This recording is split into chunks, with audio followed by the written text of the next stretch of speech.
Hi, this is a short video on evaluating yourself. In bridge, it's very difficult to evaluate a player. There are so many variables: your partner, your teammates, your opponents, the type of event, finally, the deal itself, because the deals are randomly dealt. I made this video because I saw one opportunity that the BBO is now offering to evaluate oneself. Remember, this is just for your own sake. You don't have to tell anyone. You don't have to ask anyone. You're not actually doing this exercise for the sake of somebody else, but you're doing it for your own sake, so that you know where you stand and you know probably in what direction you need to move to improve. But of course, this is only a very preliminary estimate, but here it is. So, what is this kind of tournament? This is what a day long reward tournament, as they say. Probably this started about a month or maybe 6 or 7 weeks ago. Of course, BBO has a day long tournament that is free and that is that attracts a lot of participation. But this is slightly different, so I'll read out some of the details. So this is day-long rewards. It's a day-long variation of our popular Robo Reward tournaments. You can register, play at your own pace, but importantly, there is an entry fee of 1 BB. It filters out casual players, people who do not want to put money but who just want to play casual bridge can of course play the other day-long tournament that is available.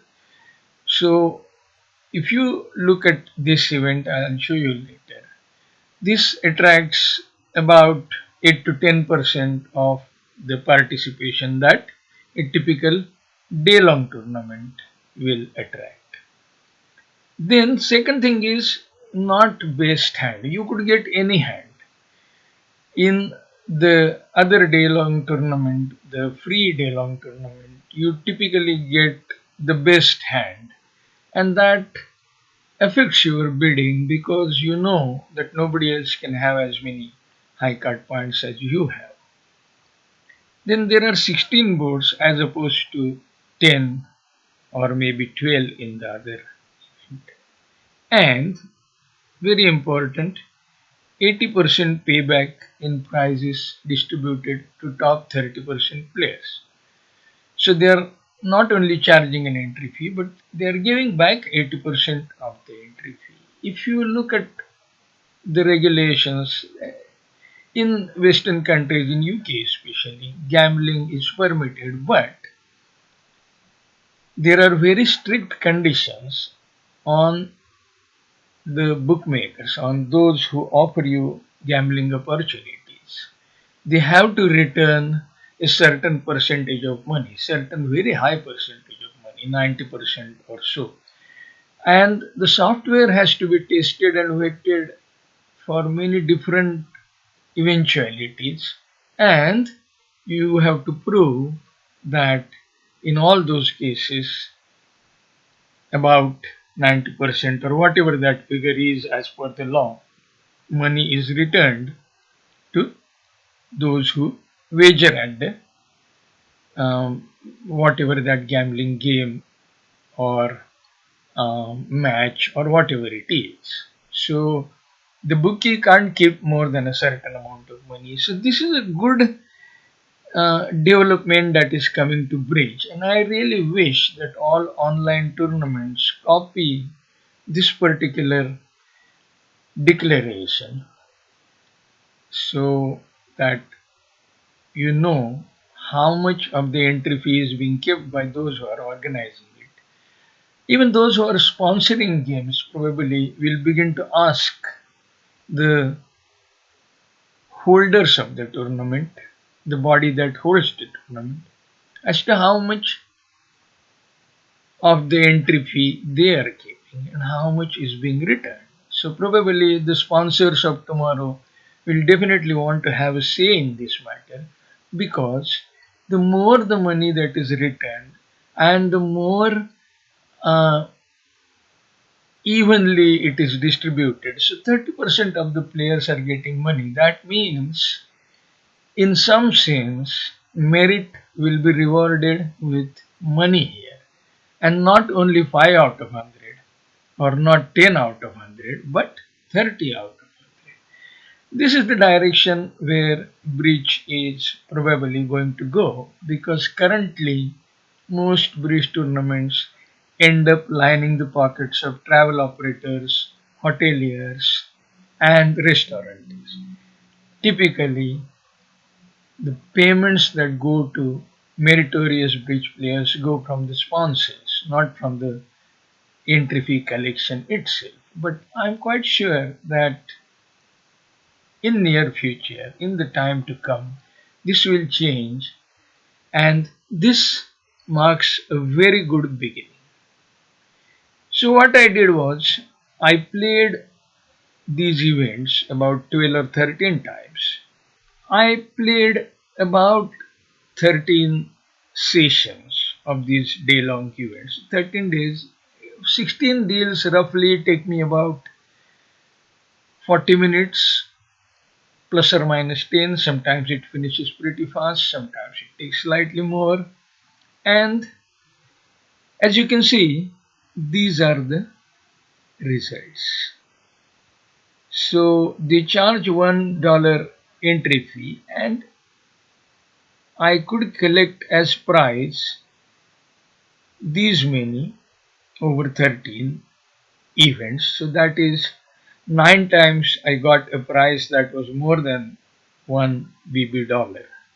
And 8 of those 9 times it was more than even $2. What was the gain in BBO points? That it shows here, but I don't know what to do of it. But this is just the column that shows BBO points. This shows the rank, so 31, 63, whatever, and this shows the percentage score.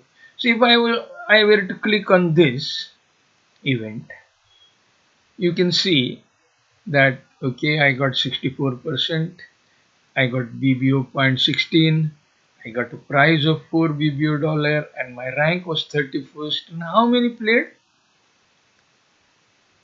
So around 1500 played this event. Now this 1500, if you compare to their other day long event, so as you can see, around 12,000 participating in this day long event as against 1500 in the event which is which carries a 1 BB dollar entry fee. So the cull is almost 10 times, so only 10% of the people. That kind of ensures that you have a certain non-casual, let us say, I wouldn't use the word committed, but people who really have an interest in performing to some level, not entirely casual play. Only those would part with uh, a BB dollar. Others can obviously play the free tournament.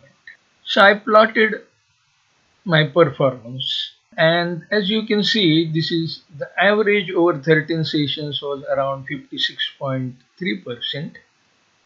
Three occasions where I got less than 50%, four occasions where I got more than 60%, and the rest six occasions where I got between 50 and 60%. I'm pretty satisfied with this performance. Of course, there would be players who do better, but it is important to remember that Basically, this is a certain kind of controlled environment where you play against three robots, they build the same way. You have to understand what they do, you have to understand the system. They, of course, make a lot of mistakes. These robots are not classy builders. They are often classy players, not always though. And if you know their intricacies, you can trick them.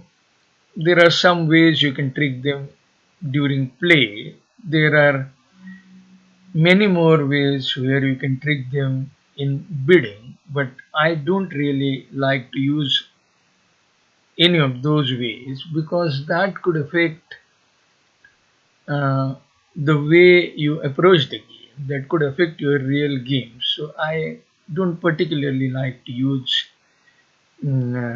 tricky things or to exploit the robo weaknesses in bidding. In any case, this is a beautiful method available to examine your own performance in a controlled environment. I have no doubt whatsoever that the digital game that has become so popular during lockdown will take off, and there will be many more opportunities for controlled testing of one's game.